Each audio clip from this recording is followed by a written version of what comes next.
Bom, primeiramente, a nossa avaliação sobre os contrapartes, nós temos cerca de 80% entre setor privado não financeiro, tá certo, e investidores internacionais. Os outros, pouco menos de 20%, nos fundos aqui no país. Bancos não ficam com isso, quer dizer, na realidade, a regulação para descasamento de moedas no sistema financeiro é bastante penalizadora, não é? De modo que uma posição aberta, especulativa em dólar, cobra muito capital e não é economicamente viável. Então, o banco, na realidade, faz intermediação. Então, ele vai ser o dealer, talvez contraparte inicial, mas transforma essa proteção em um produto para, digamos, proteger terceiros, fundos, mas principalmente 80% empresas privadas não financeiras e investidores internacionais. Então, qual que é o objetivo dessa política? É assegurar a estabilidade financeira no país. Esse é o objetivo. O nosso câmbio é flutuante, nós não temos qualquer objetivo em relação à taxa. Então, principalmente setor privado não financeiro. Vossa Excelência mencionava, nas suas perguntas bastante específicas, mencionava um episódio do swaps lá de 2008, onde havia uma série de opções complexas que estavam sendo vendidas para empresários, inclusive, que já, enfim, depois de terem desistido em pedir um câmbio mais depreciado, entraram nesses contratos, digamos, para, reduzir o custo financeiro. Só que os contratos tinham uma cláusula, letra pequena, que dizia que se a variação do câmbio fosse na outra direção, ou seja, estava apreciando o real, mas se houvesse uma desvalorização de tanto, a dívida multiplicava por X vezes. Então, muita gente quebrou na esteira desses produtos, tá certo? E gerou, assim, que era risco de mercado, virou risco de crédito, né? Então, naquele momento, de fato...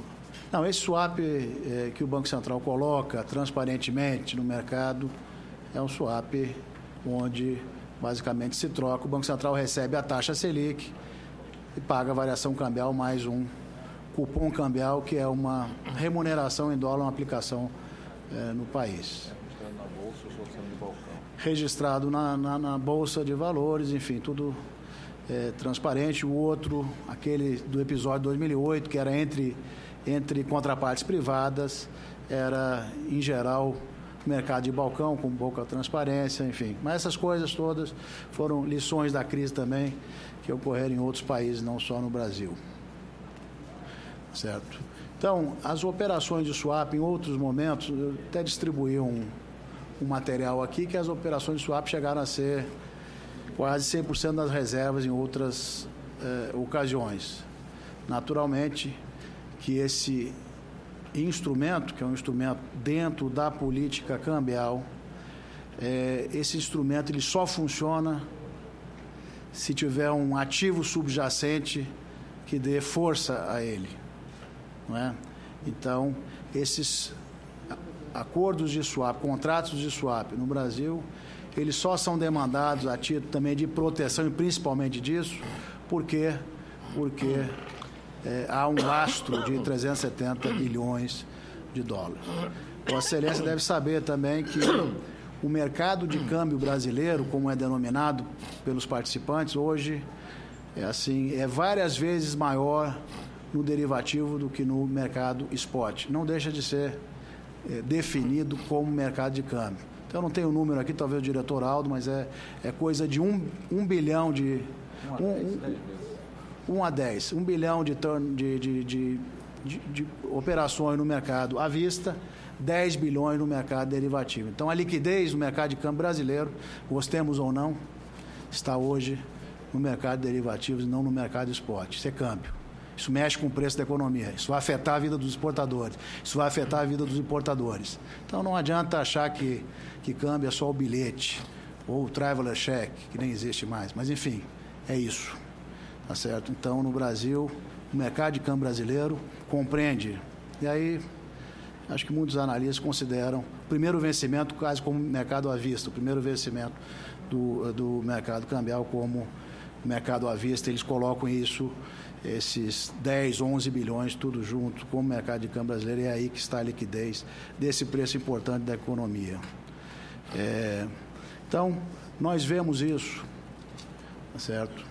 De novo, nós temos um balanço que tem um ativo e tem esse contrato. Esse ativo os contratos hoje estão na faixa de 28% do ativo. Então, 3 vezes o tamanho do swap. Então, no nosso balanço, no resultado do Banco Central, vai a variação, certo? No passado, nós já tivemos as duas posições, o dólar pronto e o dólar futuro, no balanço. Hoje nós temos digamos, um contingente em dólar passivo e o dólar ativo, que é a reserva internacional. Então, variam do ponto de vista de diversificação de portfólio.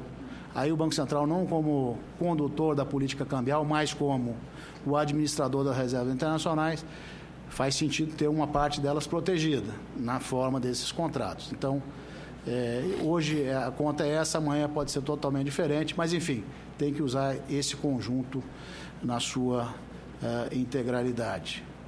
Então, a despeito dessas variações, a despeito dos ajustes que Vossa Excelência mencionava, não é? No primeiro semestre, eu aqui mencionava que o resultado do Banco Central, janeiro a junho de 2015, foi de 35 bilhões de reais de resultado positivo, somados a isso os 46 bilhões a título de valorização do ativo, e o Tesouro faz sim essa valorização na dívida, tanto é que a dívida externa ela aumenta quando o real deprecia. O ativo externo que o Banco Central tem no seu balanço aumenta na medida que o real deprecia. Mas acho que o importante, eu já tive a oportunidade de discutir hoje de manhã aqui, é que o setor público brasileiro, ele é credor líquido em moeda estrangeira. Então, nós não precisamos ter medo de flutuar. Na realidade, esse programa foi feito para assegurar a estabilidade financeira e evitar os tipos de problemas que nós tivemos lá em 2008, onde havia um descasamento e aqueles que achavam que estavam casados estavam, digamos, num contrato exótico que gerava um custo impagável, digamos assim, quando o preço do ativo ia na direção contrária. Nesse caso é bem simples o contrato, é um contrato sem cláusula de multiplicação, enfim. Em relação às operações de venda com recompra, de novo, voltando ao mercado de câmbio brasileiro. Então, a ação basicamente acontece na parte maior do mercado, que é a parte de derivativos. Certo? Em alguns momentos nós temos escassez do dólar pronto. Isso, em geral, se reflete nessa taxa chamada taxa do cupom cambial, que é uma remuneração de uma aplicação em dólares no país. Nós vimos ao longo desse processo, ou seja, de mudança das condições, onde nós oferecemos esse colchão de proteção, que não havia escassez do dólar pronto. Tá certo? A taxa de cupom cambial sempre foi muito bem comportada, ou seja, não havia. Tanto é que uma outra condição, quer dizer, não só nós estamos protegendo o setor privado não financeiro, como estamos evitando que com toda essa turbulência haja aquela, primeiro pare de entrar e depois fuja o dinheiro, que gera implicações para a economia real, para o emprego, enfim, para tudo isso que Vossa Excelência bem sabe. Então, nós tivemos, no começo do ano até aqui, um ingresso de 11 bilhões aproximadamente de dólares. Presidente, desculpe, o Jornal Valor Econômico dá só 3 bilhões. Ele acha que investimento, os recursos que entram em investimento, só podem ser considerados se forem para abrir fábricas, fusões, ampliações, ou no mercado financeiro. Então, quer dizer, a taxa seria em torno de 3 bilhões. Não estava falando disso, me perdoe. Os investimentos diretos aplicados aqui. Não estava falando de fluxos. Aí eu estava considerando conta corrente e ingresso na conta de capitais. Eu entendi, 11 bilhões. Perfeito. Mas se Vossa Excelência olhar hoje o jornal, o Valor Econômico, é até bom a gente discutir isso aqui, porque Vossa Excelência esclarece. Está aqui, investimento de capital em bilhões. O Brasil tinha, no primeiro semestre de 2014, 13 bi, no primeiro semestre de 2015, 4 bi. Agora, Vossa Excelência está certo. Se nós formos ver o fluxo de todos os capitais, são 11.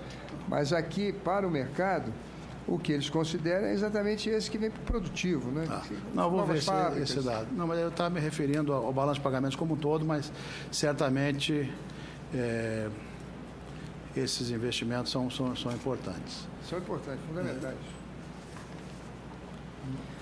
O Banco Central continua fazendo leilão? Vossa Excelência tem ideia?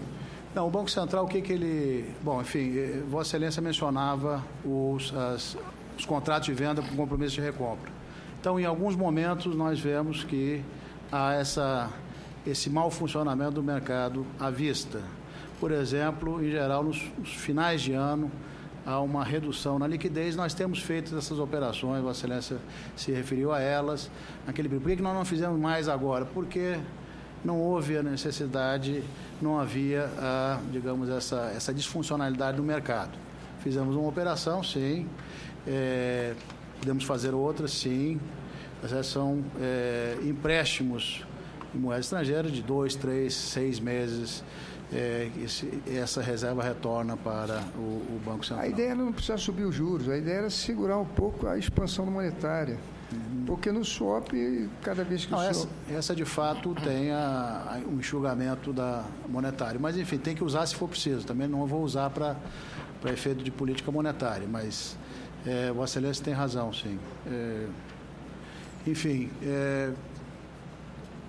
o Tesouro Nacional sim aplica e nós temos o embasamento da 4595, artigo também 164 da Constituição Federal, tá certo? A Lei 11.803, enfim, as resoluções do Conselho Monetário Nacional que dão respaldo para o Banco Central operar neste campo do mercado de câmbio. Eu vou pedir só ao diretor que brevemente, senhor presidente, fale da questão da Petax, que o diretor veio também para responder a questões relacionadas à Petax. Tudo bem. Rapidamente, então, houve também uma questão sobre por que os swaps são feitos na mesa do DEMAL e não do DEPIN. A questão é meramente operacional. Como o swap, na essência, não é uma operação de câmbio, porque a moeda trocada é o real, o sistema com o qual o DEMAB opera, que é o chamado off-pub, é o mesmo que ele usa para fazer, por exemplo, leilões de títulos do Tesouro Nacional, serve perfeitamente para cursar essas operações. Então, é operacional. Poderia ser feito aqui desde que eu trouxesse também uma cópia do sistema e instalasse aqui em Brasília, não haveria problema nenhum. Então, é meramente operacional. Sobre a Petax, eu posso assegurá-lo, senador, de que é extremamente robusta a formação da nossa Petax. Diferentemente do que ocorre em outros fixings, essa fixação de taxa de referência no resto do mundo, nós temos, o Banco Central tem o escrutínio total da formação da Petax. Nós sabemos exatamente como ela está sendo formada a cada momento e podemos comparar com a realidade de mercado. Qualquer dealer que mande uma informação errada será descredenciado de imediato. Diferentemente de outros locais no mundo, e o senhor mesmo citou a LIBOR é formada por uma associação dos próprios bancos. Aqui não, é o Banco Central quem faz, não são os bancos. Provedores de informação, posso citar, por exemplo, a Reuters, ela tem fixing de taxas de câmbio, onde não há interferência de qualquer banco central, que ele entrega ao próprio mercado. O próprio mercado faz a taxa. E, às vezes, pode acontecer, digamos assim, imprecisões nessa formação. No caso do Banco Central, eu asseguro que não. As janelas são 4 janelas. O horário de abertura da janela é randômico. O banco não sabe quando ela vai acontecer. Tem que ser automático, tem que ser por sistema, não pode ser manual, e o Banco Central tem parâmetros estatísticos que a gente poda os extremos dessa distribuição. A distribuição ela tem que ter aderência àquilo que a gente vê no mercado. Se não houver, o dealer é de imediato descredenciado, podendo sofrer, inclusive, sanções piores. Esses dealers que estão sendo acusados na Lava Jato, o Banco Central não afastou ainda. Não conheço... Não conheço essa questão. Os dealers que a gente são corretoras de câmbio não são dealers do Banco Central.